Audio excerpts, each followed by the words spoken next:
Salam alaikum shabab. Alors on continue le contrôle de gestion.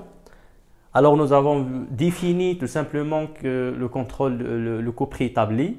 Et avant de définir, on a parlé de la provenance du contrôle de gestion, pourquoi il est aujourd'hui là. Et kadalik, on a parlé tout simplement des intérêts de coût préétabli, la typologie de coût préétabli. On a traité kadalik les conventions du plan comptable général. Alors j'imagine c'est la dernière séance. Parce que c'est important, parce que c'est une suite. Il nous permet tout simplement de calculer les écarts. Les conventions, ils nous permettent de calculer. Alors, les trois conventions, à savoir, une convention de signe, c'est-à-dire le calcul de l'écart, c'est-à-dire un écart, il se calcule dans le sens réellement prévisionnel et ce n'est pas le contraire. Et le plan comptable général recommande de distinguer entre activité et production. Et nous avons terminé avec la production de référence. C'est quoi une production de référence? C'est très très simple. C'est la production réelle. La production de référence, il y a la production réelle. C'est-à-dire que pour calculer un écart, et que l'écart soit ou bien a une véritable signification, il doit se calculer, c'est-à-dire l'écart, il doit se calculer par référence à la production réelle et non pas à la production normale. Donc, on doit se référer à la production réelle et non pas à la production normale pour calculer un écart et pour que l'écart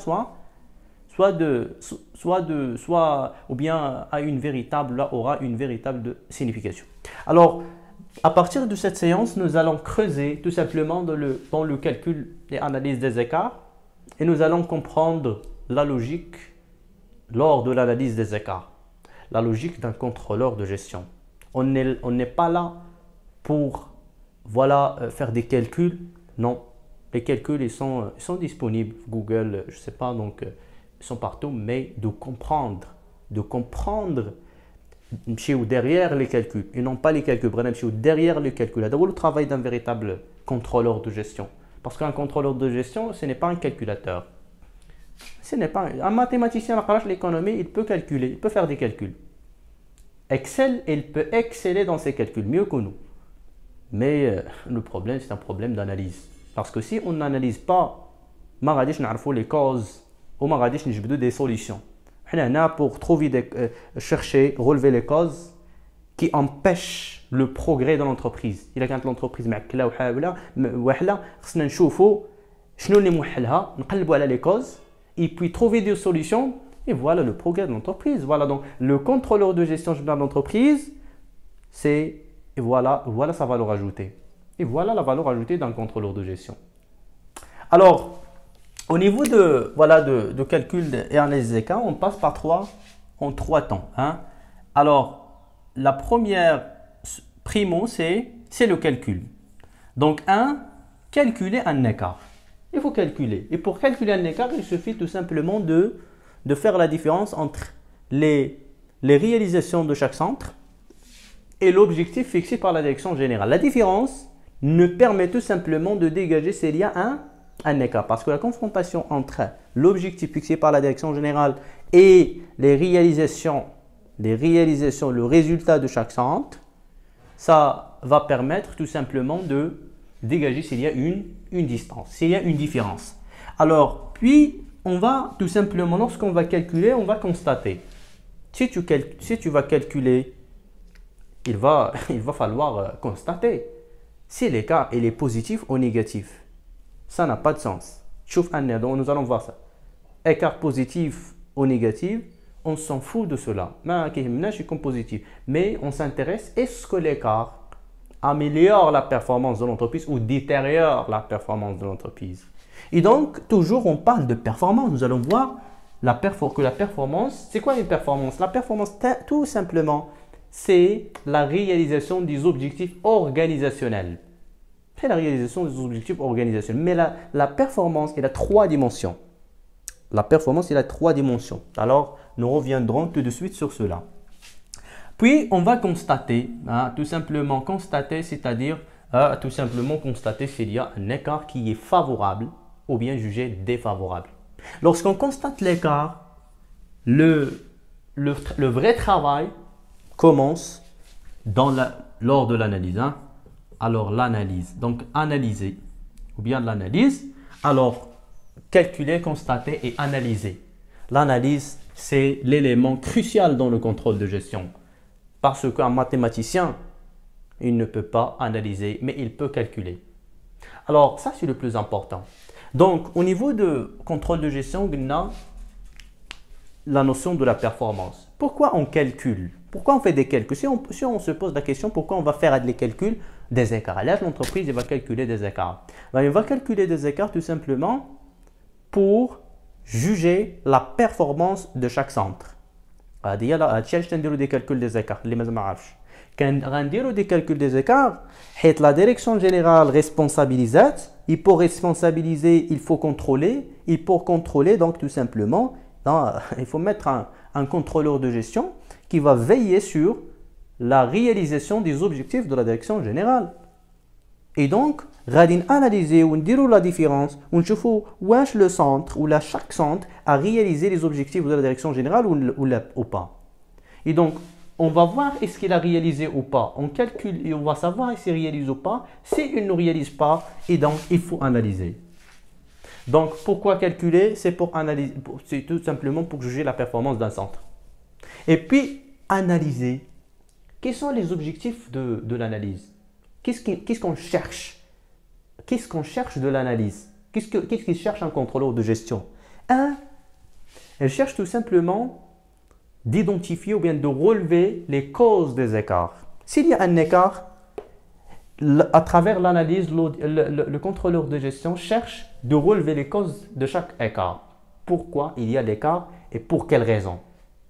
Parce que s'il ne trouve pas la réponse sur les causes, et donc il ne va pas trouver les solutions ou bien les réponses. Il faut trouver pourquoi باش نلقاو الحل. نعرف بعدا فين هو المشكل باش نعرف الحل ديالو. Donc il va tout simplement relever les causes des écarts et mesurer l'impact de l'écart sur la performance. كذلك فين كيجبد لنا l'écart خصو يجبد لنا il va mesurer l'impact de l'écart sur les objectifs de la direction générale sur la performance de l'entreprise.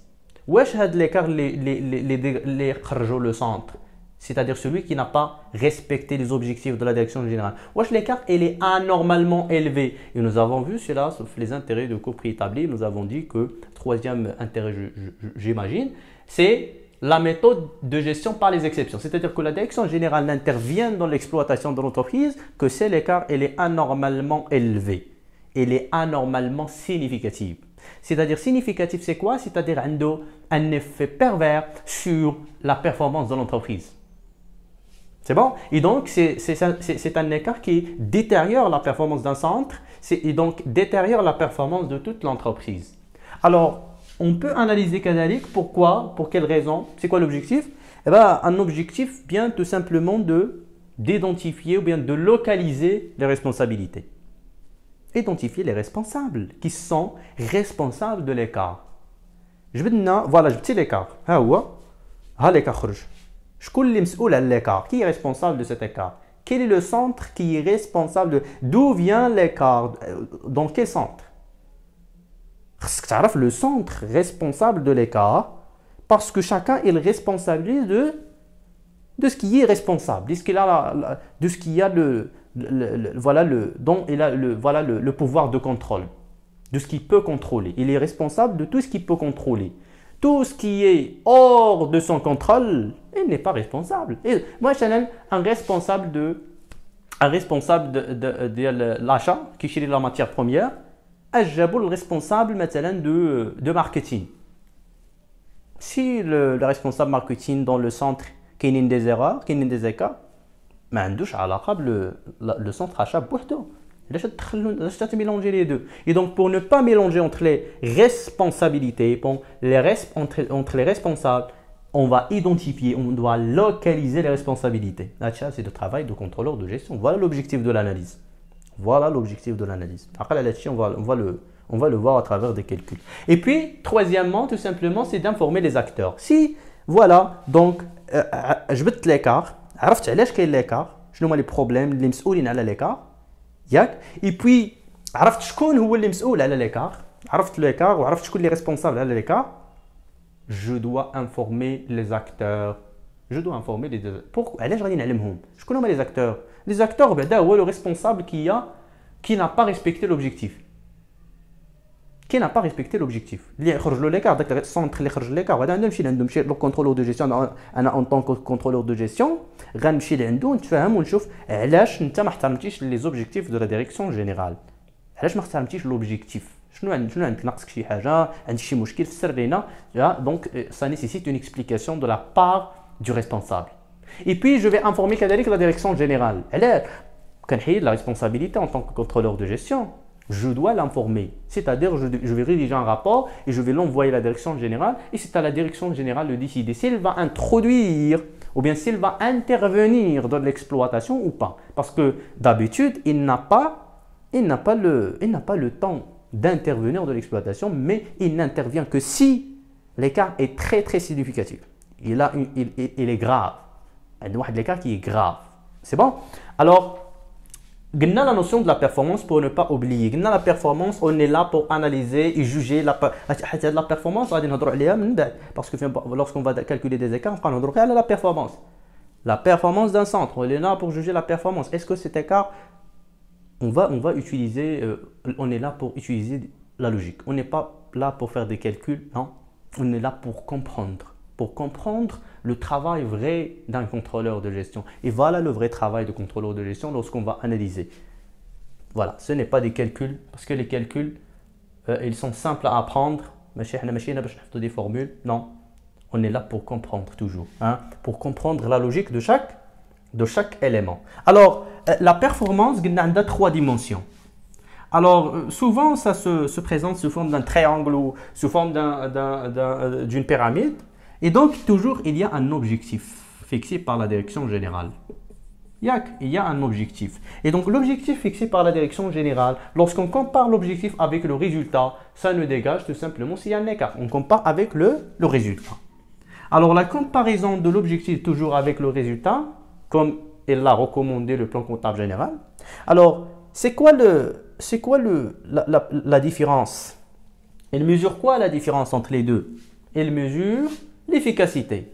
Parce que l'efficacité, l'efficacité, il y a la réalisation de l'objectif. Lorsque je réalise un objectif, voilà l'objectif. Si le résultat est égal à l'objectif, je suis efficace. C'est égal ou il s'approche de l'objectif.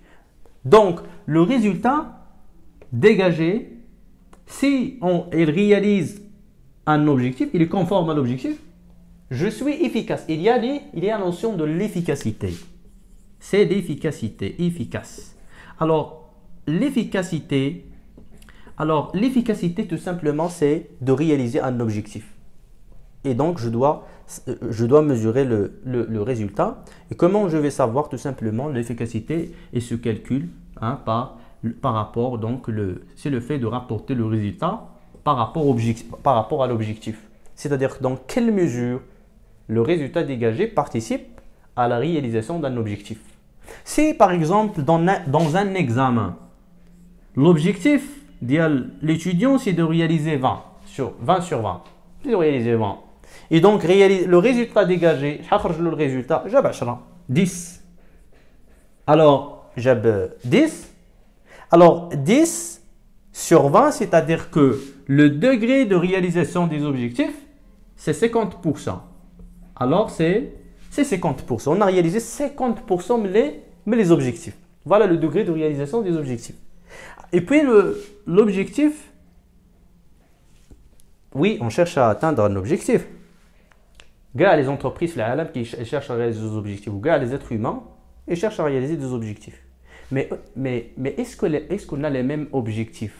Non. Pourquoi on n'a pas les mêmes objectifs? Pourquoi Google n'a pas le même objectif que McDonald's, elle n'a pas le même objectif que LinkedIn, on n'a pas le même objectif que Microsoft? Elle a donc les mêmes objectifs. Parce que tout simplement, ils n'ont pas les mêmes moyens, ils n'ont pas les mêmes ressources, soit ressources financières, soit ressources humaines, soit ressources intellectuelles.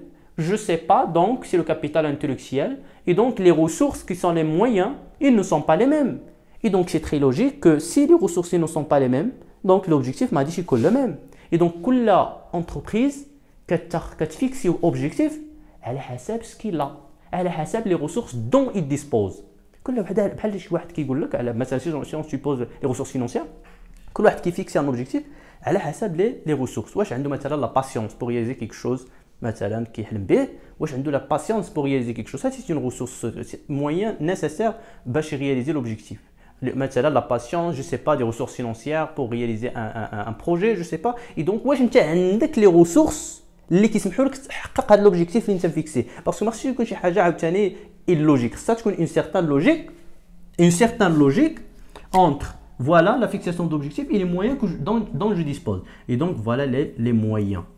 Alors les moyens dont l'entreprise dispose خصهم يكونوا normalement conformes. C'est-à-dire qu'est-ce qu'on cherche les moyens et l'objectif, c'est-à-dire qu'il y a une adéquation entre les deux. Je fixe un objectif mais selon mes moyens. Selon mes moyens. كل واحد كيمشي على قده، كل انتربريز كيمشي على قده. لا ما تفيكسيش اوبجيكتيف كي هي اللوجيك يعجزك تخدم، انت كمازال بعيد عليه. بشويه كتبقى تفيكسي اوبجيكتيف، انت كتكبر وانت كتزيد تكبر لوبجيكتيف. دونك سا سي لا pertinence, ce qu'on appelle la pertinence. La pertinence. Donc la pertinence, c'est de tout simplement fixer un objectif mais selon mes moyens. Très très bien. Donc efficacité, pertinence. Puis lorsque je réalise un objectif, la réalisation d'un objectif, ou la trahif de l'objectif, hein, lorsque je réalise un objectif, mais avec le minimum de ressources, avec le minimum de moyens, c'est-à-dire je réalisais trahif de l'objectif, ou l'objectif هو يعني soit هذا هو l'objectif نيت حققنا l'objectif, soit حققنا une partie de l'objectif. Lorsque je réalise l'objectif, mais avec le minimum de ressources, avec le minimum de moyens, je suis efficient. Ça, c'est l'efficience. Ça, c'est la notion de l'efficience. La notion de l'efficience, c'est-à-dire renvoie à l'économie. J'économise. Il n'y a pas de gaspillage. J'optimise l'utilisation des ressources. Je ne gaspille pas. Il n'y a pas de gaspillage. Et puis là, lorsque je mobilise, il y a une mobilisation et une adéquation, mobilisation des moyens selon l'objectif, c'est-à-dire que je fixe voilà un objectif, je fixe l'objectif quand je chauffe mes moyens. Ça c'est la pertinence. Et le résultat dégagé, c'est-à-dire soit il y a l'objectif lui-même ou une partie de l'objectif, si je réalise le résultat avec le minimum des ressources, je suis efficient. Et donc l'efficacité plus la pertinence plus l'efficience, c'est la performance. C'est la performance. Donc voilà la performance et voilà les trois dimensions de la performance. Donc lorsque je dis la performance d'un centre, voilà ce que je veux dire, ce que je cherche à vous expliquer. Donc on est là pour juger la performance de chaque centre tout simplement. Alors voilà, j'aimerais bien voilà, entrer dans directement les charges, voilà, les directs, et surtout avant d'entrer, voilà, donc je vous parlerai de budget, de la composition de budget, parce que c'est très important. Lorsque de la base, hein, on va aller de la base au sommet. Même que je n'aqaz. باش تفهم كل حاجه كتجي بوقتها بشويه بشويه. Donc alors je m'arrête là et voilà, on se retrouvera inchallah dans la prochaine séance inchallah. Donc à la prochaine.